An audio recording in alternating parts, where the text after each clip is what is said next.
Welcome back to Drolla's Garage. Today I'm back on the Boxster. I need to continue getting it ready for the track. So I need to put some oil in it. I need to put those seats in it. I'm gonna put the underdrive pulley in it. And whatever else I can get to today, I'm not really sure because it depends on how the day goes. So stay tuned. As always, it's time for coffee before work begins. First things first, I gotta put my old faithful here, liquid moly, in the oil slot there and fill it up. I won't bore you guys with that, so I'm just gonna go ahead and get that done. And that's it. Top it off, crank it up. First order of business, to put this pulley in, I'm gonna have to remove the passenger seat. The driver's seat I can just push forward, although I will have to remove it to put the Recaros. I then have to remove this speaker thing here. I have to remove this carpet. I have to remove the panel, the metal panel that's underneath there. And then the pulley will be sitting right over here somewhere. I gotta take the belt off. I gotta pull the pulley out. And that's it. So it's basically just go through the motions. So that's what I'm gonna do now. Fortunately, removal of the seats is super easy. You got one bolt here, one bolt there, 2 bolts in the back, and the whole seat comes out. And undo the harness there underneath the seat, the plug, and the whole seat comes out. Takes like a minute. I got the seat out. This is next. I gotta pull this out. I gotta pull the carpet out, and then there's a panel there held down by a bunch of 10mm bunch of bolts and 2 nuts. So that's next. Moving right along. So check this out. I take the panel off and I look at the pulley and say, okay, let me see the pulley I have to change. There it is right there. But guess what? It's already been changed. It's got a Torque Solutions pulley. It's already been done. Well, that's good. Good for me. Saves me some work. But I didn't know that. Paid $200 for this thing. It's of no use to me now. That kind of sucks. I'll see if I can return it, but I doubt it. But anyway, look at that. Already has it. Torque Solutions. All right, well, that's that. And back to this pulley issue. You know, I have taken this car to the track twice, and I didn't have any issues whatsoever with my power steering fluid. You know, they say it boils over, it gets too hot or whatever. So maybe that explains it. But that's the only bad part about this car, is I have no idea what's been done to it in the past. And there's a prime example. I wish I would have known, but it's okay. It's done, and that's the important thing.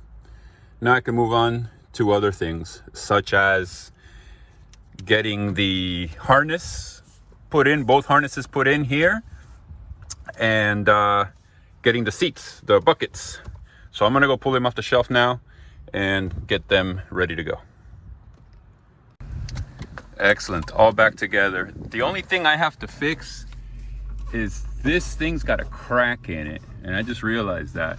That thing would vibrate. When I put the music up loud, it would vibrate, and I'd stick my hand here and kind of hold it up and it would stop. So it looks like I finally found what was causing that. So I'm gonna take that, whatever speaker enclosure, whatever you call that thing, out, and see if I can put some glue on there and get it to shut up, because all that rattling would really drive me insane. These are the Recaros that I have to put in that car. They're a pair of pole positions, and they're, I don't know if we'd call that velour or Perlon, whatever you want to call that. They're cloth. So they're actually very comfortable, very supportive, and I have used them on the track before. So that's what's going in the car. Fortunately, they already have the sliders and everything. So the only thing I have to do to get these in the car is bolt the seatbelt receptacle from the factory seat to here, so that I can still use the regular 3-point seatbelt and not trigger the airbag light, because if I don't have that hooked up, it will trigger the airbag light, and nobody likes an airbag light. And then I'll get that message that says visit workshop, and you know I don't like that. So that's it. So they're very nice seats. So in they go. Plus they're a lot lighter than the factory seats, so that's always good. Because you know, when you're going around the track, your main goal is add lightness. So in they go.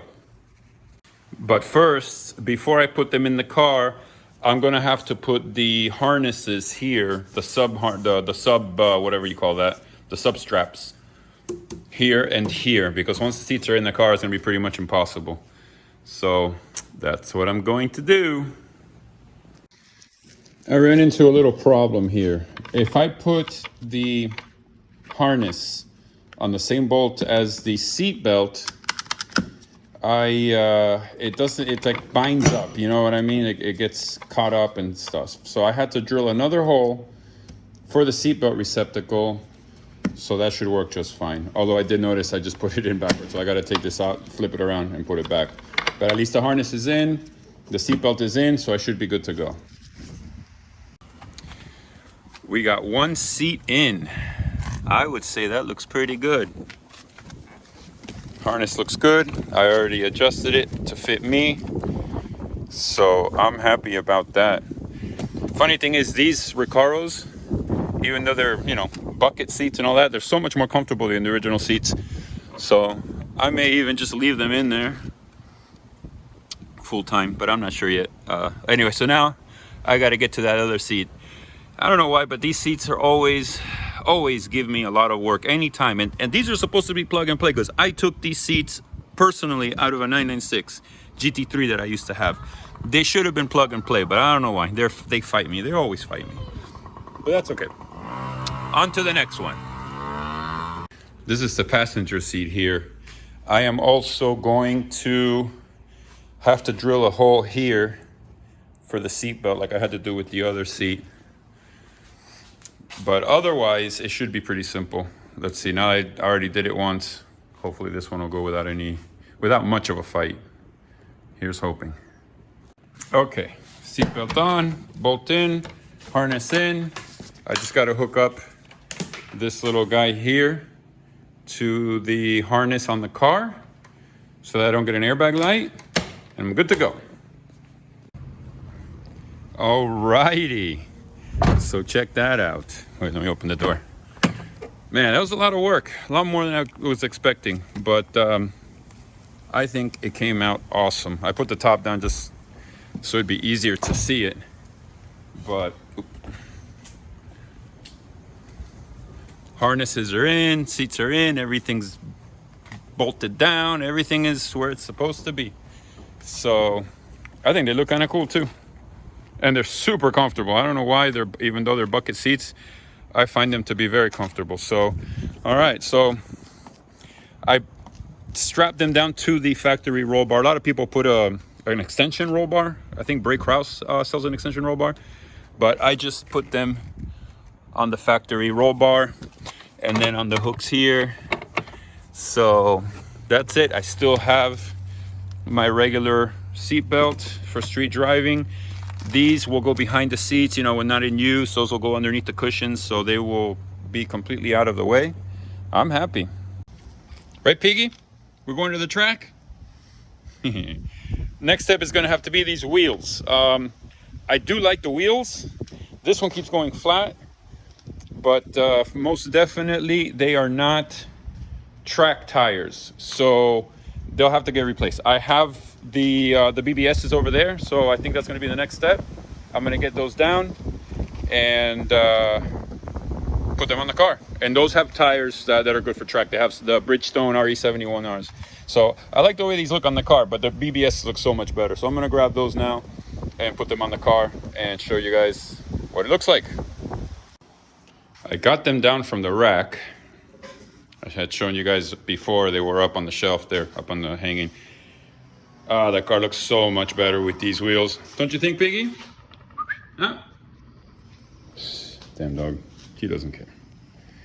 So yeah, so you see the tires are good. It's got RE71Rs. These are good for track, autocrossing and stuff like that. So these are the ones I'm going to put on the car to take to the track. At some point, maybe when these wear out, I'll get some different track tires for the original wheels, but I just like the way the car looks with these wheels on it, so I might leave these on. But whatever, I can change it up. after the fact if I want. I think it looks awesome like that. I might just leave these wheels on there. Actually, I had these on my 964 and I took them off because I wanted to go back to the Cup 1s on the 964, but I don't know. They looked really nice on the 964 too, so it's gonna be a tough call. But on this car, they fit just right.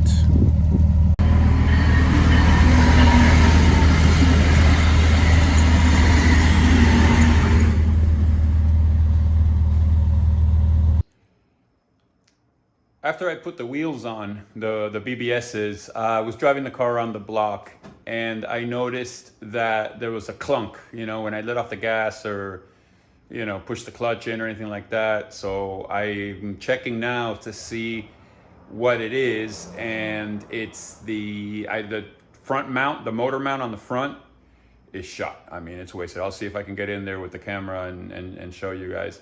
The motor mounts themselves are iffy. I was going to change those anyway, so that's not a big deal.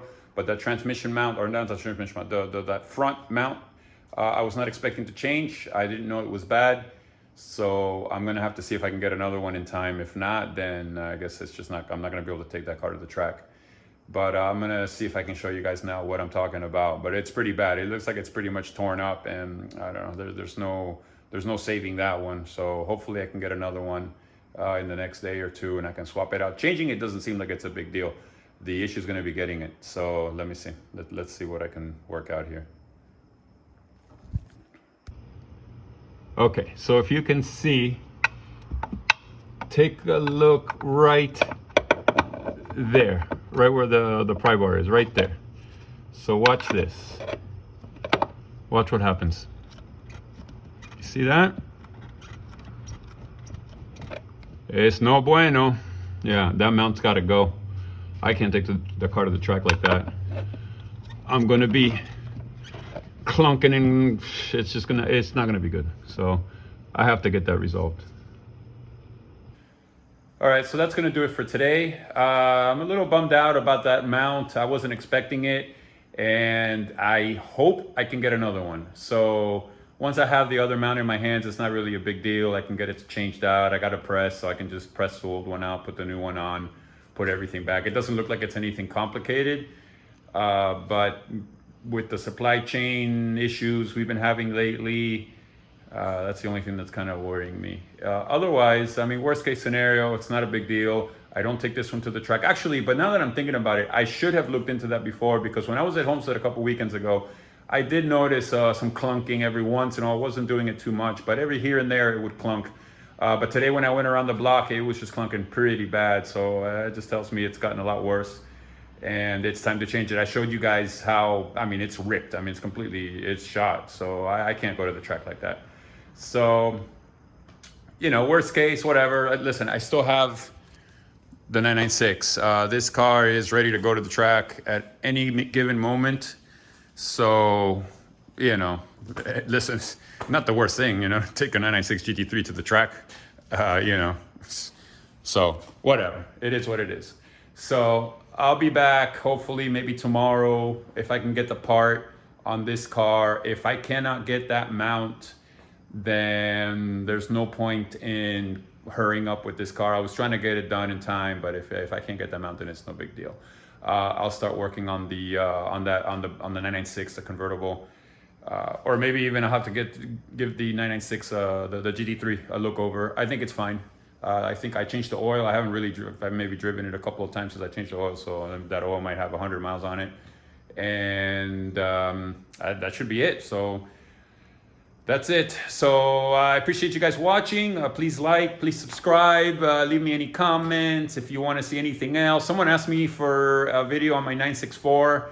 I'll probably eventually get that car out. I need to make a list and kind of, I've done so many things to that car. There's no way I can just hit record and remember everything I've done. So I kind of need to prepare for that a little bit. Otherwise, I'll see you guys soon. I'll be back with another video soon enough. But for now, like I said, it's dark out, as you can see. It's time to go home. Right, Piggy? Time to go home? Thanks for watching.